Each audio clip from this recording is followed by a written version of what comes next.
इयं ब्रह्मवेदान्तविदो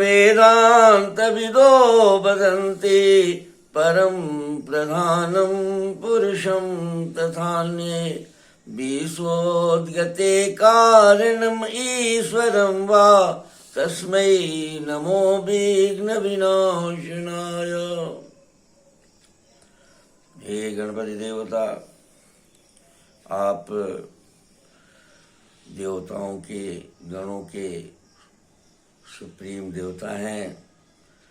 सारे देवताओं में भी आप विवेक के रूप में वर्तमान हैं। मनुष्य में भी हैं, जीव जंतुओं में भी हैं, सब जगह है। आपकी भूमिका अद्भुत है। माता ने आपको प्रकृति की चक्र जो बनाकर स्वचालित शैली से जो चलने वाली जो चक्र है, उसकी लेखा जोखा में, उसके ऑपरेशन में आपको नियुक्त किया है। आप छोटी इकाई से, अणु से लेकर ब्रह्मांड की सारी अणु तत्वों को, सारे प्राण बिंदुओं को आप समझते हैं। उसमें भी आप विवेक के रूप में हैं।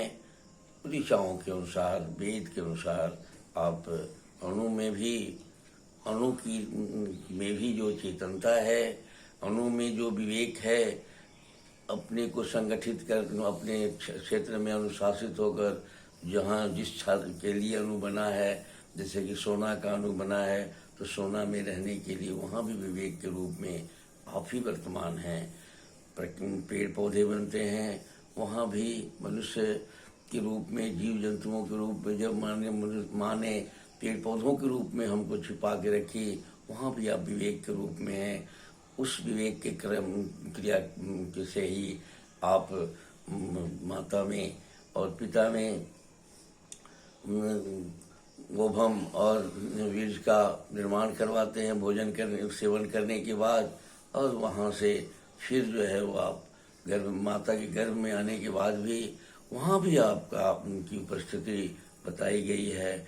और वहाँ भी आप बहुत ही आसानी से, ऑटोमेटिक शैली से वहाँ के भी विवेक को इस्तेमाल करते हुए सारी जगत का विवेक बन जाते हैं। ऐसी स्थिति में सब पूर्ण कलाकार आप ही हैं, शिल्पी आप हैं। मन का भी, तन का भी, सूक्ष्म शरीर का भी और स्थूल शरीर का भी। तो जब आप शिल्पी हैं तो थोड़ा सा जब बने बनाए जो मनुष्य हैं, जिसमें आप की उपस्थिति अनिवार्य रूप से है, वैसी स्थिति में थोड़ा सा आप अगर चेतनता का बोध जो मनुष्य खोते चला जा रहा है, बुद्धि को धूर्तता समझते चला जा रहा है, विवेक को से उसका कुछ लेना देना नहीं रह गया है, तो इस स्थिति को थोड़ा सा अगर संभाल देते, थोड़ा सा मनुष्य के मन को फेर देते, तो बहुत ही खूबसूरत ये मानव जीवन हो जाता। ये काम, क्रोध, लोभ, मोह, मद, मत्सर से सृष्टि का विस्तार तो हो रहा है, वो करता है। आज भी जो व्यक्ति उसको देखने की आदत, उसको नियंत्रित रखने की क्षमता रखता है या भाव रखता है, उसमें वो अनियंत्रित ही रहता है। अनियंत्रण का स्वभाव तब बना लेता है जब मनुष्य अपने सेवा, त्याग, प्रेम, करुणा, स्वतंत्रता, निर्भयता की चेतनता से मुक्त हो जाता है या स्वच्छंद हो जाता है। इसलिए स्वच्छंद मन वाले ही विकृत होते हैं, यह भी देखा जाता है। इसलिए कि परिष्कार की इच्छा रखने वाले अवश्य ही परिष्कृत हो जाते हैं। ऐसी स्थिति में आप थोड़ा सा प्रेरणा दीजिए कि लोग जो है अपने को, अपने ओरिजिनल स्वरूप को काम, क्रोध, लोभ, मोह, मद, मत्सर के माध्यम से अपना कार्यक्रम अपना लेते रहें, लेकिन थोड़ी सी उसमें अपना सेवा, त्याग, प्रेम यानी कल्याणकारी भाव भी उनमें बना रहे। ऐसी स्थिति के लिए मेरी प्रार्थना है आपसे कि आप थोड़ा सा कृपा करें।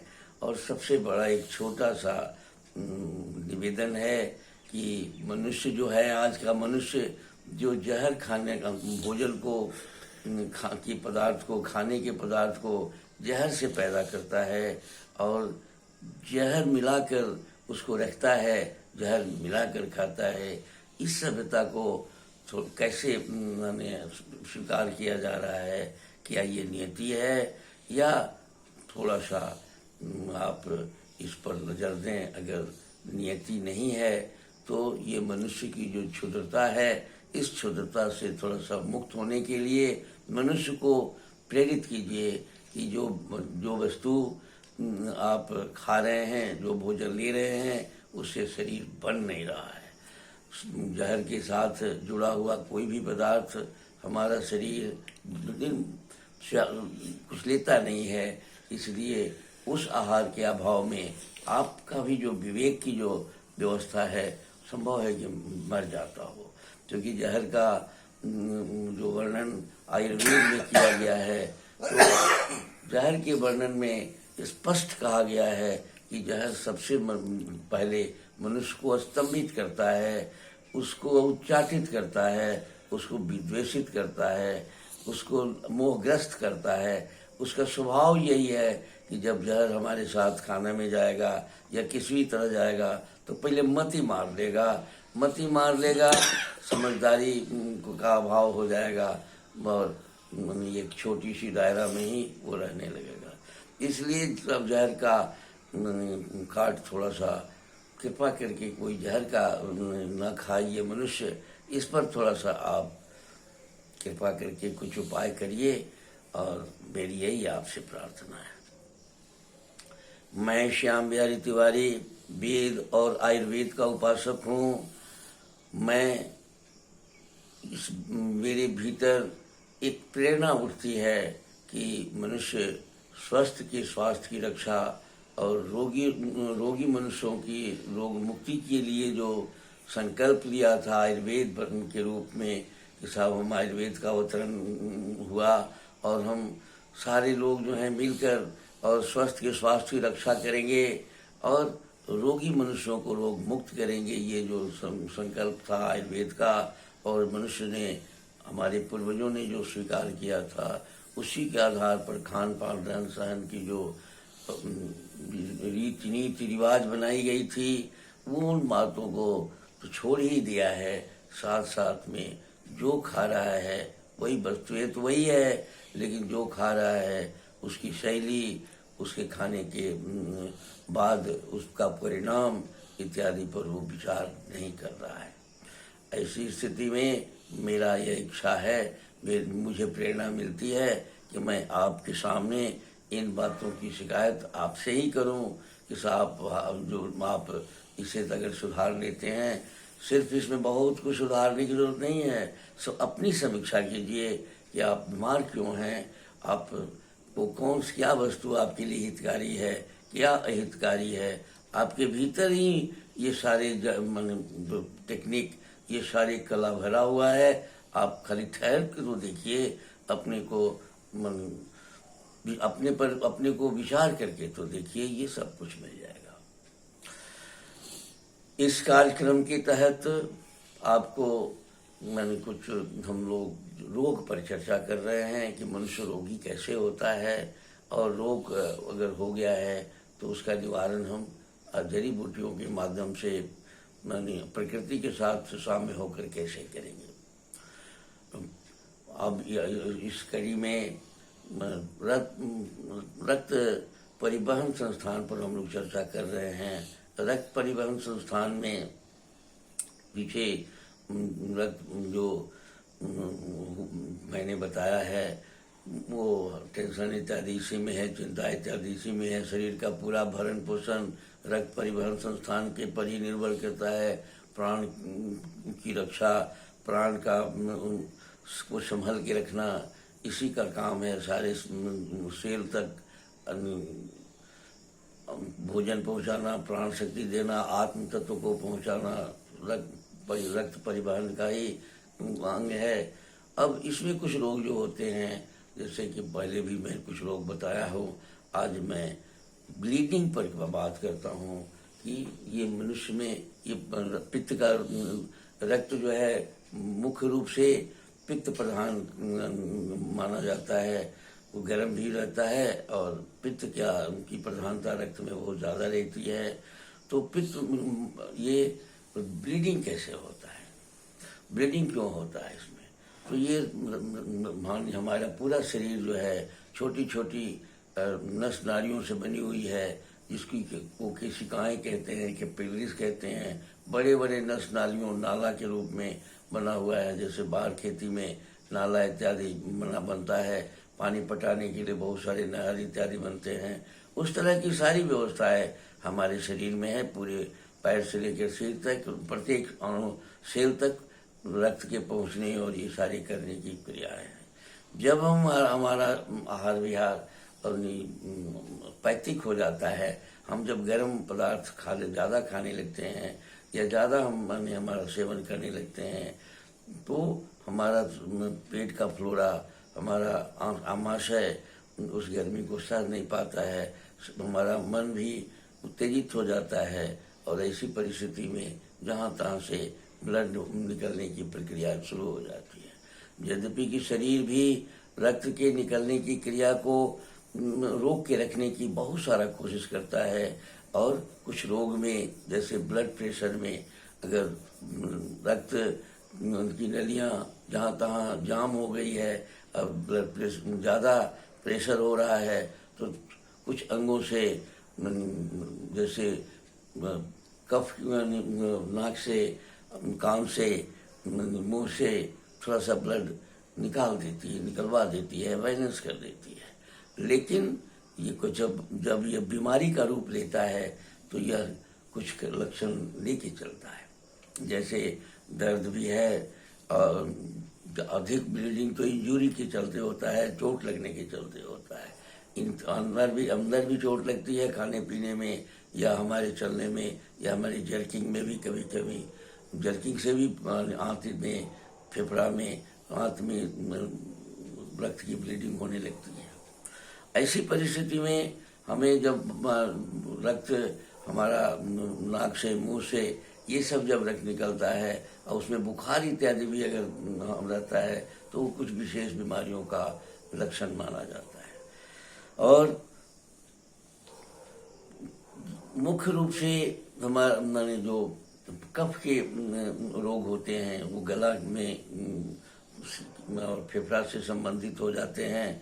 और कफ का रोग मुख्य रूप से तो बड़ी आंत का बीमारी माना जाता है, लेकिन लक्षण में गला इत्यादि में जो है कंजेशन हो जाता है, सूजन हो जाती है और वहाँ से रक्त निकलने लगता है। बुखार इत्यादि रहता है तो माना जाता है कुछ इन्फेक्शन, यानी हमारे भीतर ही कुछ शरण गलन की स्थितियाँ बनने लगती है और मुझसे फिर रक्त आने लगता है, जैसे टीबी इत्यादि के केस में होता है।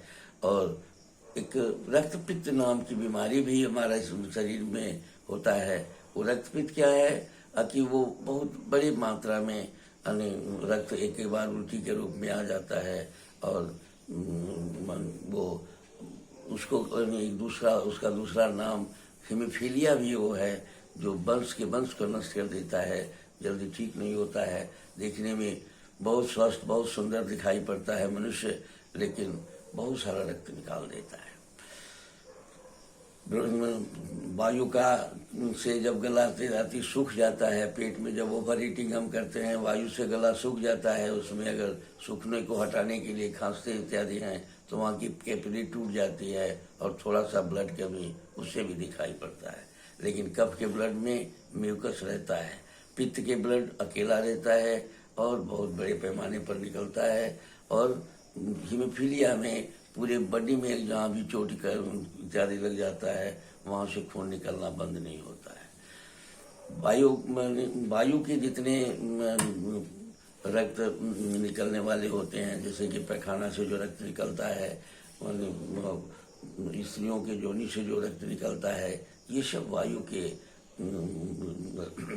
विकृति होने से होता है। ज़्यादा रुक्ष और ज़्यादा हमारा पेट इत्यादि में गड़बड़ी हो जाती है, वायु इत्यादि का एक्युमुलेशन ज़्यादा हो जाता है, या रुक्षता की का भोजन या माने अम्ल इत्यादि का ज़्यादा भोजन अगर हम करते हैं तो पैखाना से भी ब्लीडिंग होती है और योनि से भी ब्लीडिंग होती है। स्त्री के पेशाब वाले अंगों से भी ब्लीडिंग होती है।